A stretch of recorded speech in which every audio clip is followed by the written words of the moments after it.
Bowling ব্যর্থতায় শুরুতে দিল্লি ক্যাপিটালসের বিপক্ষে রানের চাপায় পড়েছে চেন্নাই সুপার কিংস।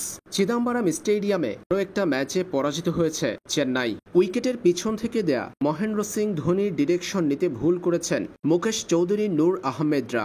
বাজে বোলিংয়ে মুস্তাফিজকে নিঃসন্দেহে মিস করেছে চেন্নাই। ম্যাচের পর দিল্লি ক্যাপিটালসের বিপক্ষে এই হারের জন্য পাওয়ার প্লেতে দ্রুত উইকেট না পাওয়ার বিষয়টিকে বড় করে দেখেছেন ঋতুরাজ গায়কোয়াড়। যেখানে বোলিং ব্যর্থতাকে এই ম্যাচে হারের জন্য বড় করে দেখছেন ঋতুরাজ গায়কোয়াড়। ম্যাচের পর তিনি জানিয়েছেন, দিল্লি ক্যাপিটালসের বিপক্ষে হারের জন্য পাওয়ার প্লেতে যেমন দ্রুত রান আনতে না পারা দায়ী, তেমনি পাওয়ার প্লেতে দ্রুত উইকেট না পাওয়ার বিষয়টিও এই ম্যাচে চেন্নাইকে হারের দিকে ঠেলে দিয়েছে।